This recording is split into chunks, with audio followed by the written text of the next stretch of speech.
L'actualité de ce jeudi, c'est aussi le rebondissement intervenu hier dans l'affaire Sormae. La chambre d'accusation d'Aix-en-Provence vient en effet d'annuler la procédure de base de ce dossier en raison du non-respect du privilège de juridiction de certaines personnes mises en cause. Le rappel des faits avec Jean-Louis Vincent.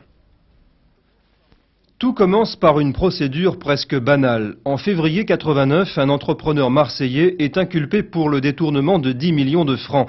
Mais après l'ouverture d'une information judiciaire, une vingtaine de cadres de la SAE et de sa filiale, la Sormae, sont à leur tour inculpés, puis écroués.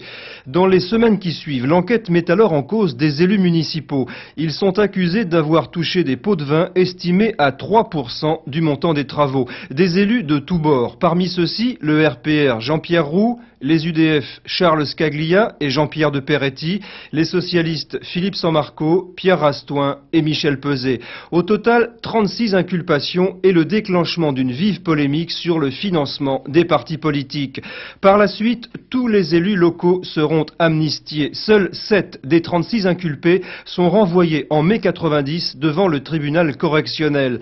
4 d'entre eux sont des responsables de la Sormae et de la SAE. 2 autres travaillent pour un bureau d'études proche du PCF. Le dernier, Gérard Monat, n'est autre qu'un des grands argentiers du PS. Ils seront en janvier 92 condamnés pour trafic d'influence.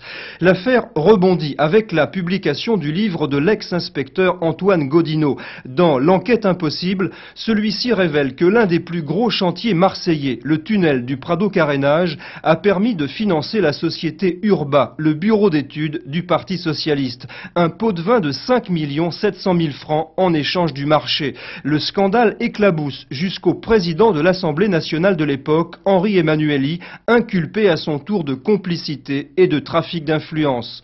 En 1990, après l'amnistie des hommes politiques, voici aujourd'hui l'annulation pure et simple de la procédure. Conclusion, l'affaire Sormae n'a jamais existé.